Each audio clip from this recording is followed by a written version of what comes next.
মানুষের আইন, এই দুটোকে কি করা হচ্ছে? সমান করে দেখা হচ্ছে না? আল্লাহর আইন যা, মানুষের আইনও তা। আমি যখন সংসদে বলছি যে সুদ এটা হারাম না হালাল, সেটা বাস্তবায়ন করা যাবে কি যাবে না, আমি নিশ্চিত জানি যে আল্লাহ রাব্বুল আলামিন হারাম করে দিয়েছেন। তারপরে মানুষের কাছে মতামত জানতে চাচ্ছি, তার মানে কি আল্লাহর মতামত একদিকে, মানুষের মতামত একদিকে, দুইটা আমরা সমান করে দেখছি না? আমরা যখন শিরকি রাজনীতির কথা বলি তখন আমাদের ভাইয়েরা তারা অন্যদিকে নিয়ে চলে যান, বিষয়গুলো বারবার অন্যদিকে নিয়ে চলে যান। তারা বলতে চান যে না, এই গণতন্ত্রের মাধ্যম দিয়ে আমাদের ইন্ডিয়ার ভাইয়েরা বেঁচে আছে, অমুসলিম দেশগুলোতে বেঁচে আছে। আসলে এই বাঁচার নাম কি আসল বাঁচা? শুধুমাত্র খেয়ে পরে বাঁচার নামে কি বাঁচা? খেয়ে পরে বাঁচা তো গরু ছাগল বেঁচে থাকে, ওই বাঁচার নাম কি বাঁচা? আমরা তো ওই বাঁচা বাঁচতে চাই না, আমরা তো আমাদের ঈমান নিয়ে, আমাদের আকীদা নিয়ে বাঁচতে চাই। সেই বাঁচা সম্ভব কখন? যখন তাওহীদ ভিত্তিক সমাজ, তাওহীদ ভিত্তিক রাষ্ট্র প্রতিষ্ঠা হবে, তখনই সম্ভব হবে, এর বাইরে কখনোই সম্ভব না। সমাজ উপস্থিতি, আজকে যে গণতন্ত্রের কথা বারবার আসছে, এই গণতন্ত্র তো আসলে আমাদের কেন, সেকুলারদের দ্বারাই ধিক্কৃত। সেকুলাররাই বলেছে এটা হচ্ছে সবচেয়ে নিকৃষ্ট একটা শাসন ব্যবস্থা, এটা হচ্ছে কি গভর্নমেন্ট অফ দ্য ইগনোরেন্টস, অর্থাৎ মূর্খদের শাসন বলে দিয়েছে বহু আগে অ্যারিস্টটল, বহু আগে তিনি বলে রেখেছেন। তারপরে একটা কথা বলা হয় যে কি democracy is the government of the people, by the people and for the people. অর্থাৎ ডেমোক্রেসি হচ্ছে এমন একটা রাজনৈতিক ব্যবস্থা যেটা বোকাদের জন্য হয়, বোকাদের দ্বারা হয় এবং বোকাদের মাধ্যম দিয়ে পরিচালিত হয়। অর্থাৎ সমাজের কোনো বিজ্ঞ মানুষ, সমাজের মনে সচেতন মানুষ কখনো এই রাজনীতির ধার ধারতে চাইবে না, এই গণতান্ত্রিক রাজনীতির এই ডামাডালের মধ্যে সে কখনো নিজেকে বিকিয়ে দিতে চাইবে না। এবং সেটা আমাদের দ্বারা, আমরা ভালো বলছি যে কথাগুলো বললাম এগুলো আমাদের কথা না, এগুলো স্বয়ং সেকুলাররাই এই কথাগুলো বলেছে, সেকুলাররাই বলে দিয়েছে। এর মাধ্যম দিয়ে কখনো সুশাসন সমাজে প্রতিষ্ঠিত হওয়া সম্ভব নয়। 2 নম্বর হচ্ছে আহলে হাদিসের রাজনীতি হচ্ছে দায়িত্ব এবং আমানতের রাজনীতি।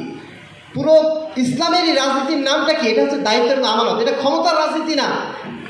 যার উপরে কোনো দায়িত্ব আসে, যার উপরে কখনো রাষ্ট্র ক্ষমতার দায়িত্ব আসে, সেটাকে সে কখনো ক্ষমতার জায়গা মনে করে না। কি মনে করে? এটা আমার দায়িত্বের জায়গা, এটা আমার আমানতের জায়গা।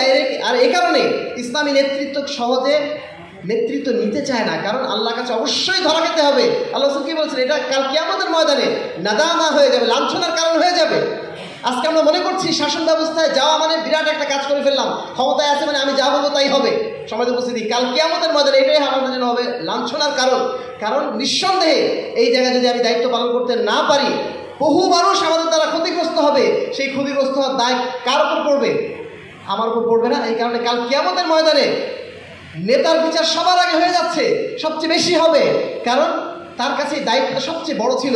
সে যদি দায়িত্ব যখন পালন করতে না পারে, কাল কিয়ামতের ময়দানে আমার আপনার আগে সবার আগে ধরা খাবে উনি যাকে দেওয়া হয়েছিল রাষ্ট্রের দায়িত্ব। সমাজ উপস্থিতি, 3 নম্বর হচ্ছে ইসলামী নেতৃত্ব অবশ্যই হবে ইমানদার এবং যোগ্য নেতৃত্ব। কারণ ইসলামী নেতৃত্ব ব্যবস্থায় নেতৃত্ব চেয়ে নেওয়ার কোনো সুযোগ নেই এবং নেতৃত্ব মেয়াদ ভিত্তিক নয়। নেতৃত্ব চেয়ে নেওয়ার কোনো সুযোগ নেই। দায়িত্ব কাকে দেওয়া হবে? যিনি সবচেয়ে যোগ্য মানুষটা, তাকে বাছাই করবে কে?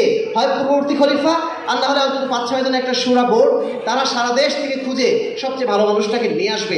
যখন ওই মানুষটাকে নিয়ে আসা হবে, সে তো দায়িত্বের কোনো আকাঙ্ক্ষা করে নেই, দায়িত্বের কোনো লোভ করে নাই। আর এই কারণে তার মাধ্যম দিয়ে সুশাসনটা প্রতিষ্ঠিত হওয়া সম্ভব, কারণ সে কোনো লোভ নিয়ে আসে নাই, সে দায়িত্ব নিয়ে এসেছে।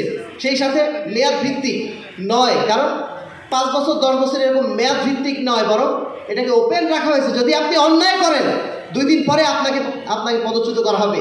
আর যদি আপনি অন্যায় না করেন, আপনি যদি সঠিকভাবে শাসন পরিচালনা করেন, আপনি যতদিন পর্যন্ত ন্যায়ের উপর টিকে থাকবেন, সততার উপর টিকে থাকবেন, ততদিন পর্যন্ত আপনি রাষ্ট্র শাসন করতে পারবেন। এবং এর মাধ্যম দিয়ে একটা নিশ্চয়তা তৈরি হয়, রাষ্ট্রে একটা স্থিতিশীলতা তৈরি হয়। ফলে রাষ্ট্রে কোনো গোলমাল, গণ্ডগোল বা ক্ষমতা নিয়ে লড়াই, মারামারি, লোভ এইগুলো আর থাকে না। এই জন্য ইসলামী নেতৃত্ব ব্যবস্থা সবচেয়ে নিরাপদ নেতৃত্ব ব্যবস্থা, সবচেয়ে যোগ্য নেতৃত্ব ব্যবস্থা, যে ব্যবস্থার কথা আহলে হাদিসরা বলছে। আহলে হাদিসরা আপনারা মনে করেন প্রচলিত পলিটিক্সের সাথে জড়িত নেই, আমরা প্রচলিত গণতান্ত্রিক পলিটিক্সের সাথে জড়িত নেই বটে, কিন্তু আমরা সর্বদাই এই সিয়াসা শারঈয়া, এই ইসলামী রাজনীতির কথা সর্বদা বলে যাই, বলে যাব। যদি আপনাদের কাছে এইটা প্রচলিত রাজনীতি অনুযায়ী যেহেতু হচ্ছে না, এই জন্য হয়তো অন্যরকম কথা মনে হবে এবং মনে হবে এরা মনে হয় তাবলিগ জামাতের মধ্যেই একটা দল, আল্লাহ করে আর মসজিদে খুতবা দিয়ে বেড়ায়। সম্মানিত উপস্থিতি, আমাদের যে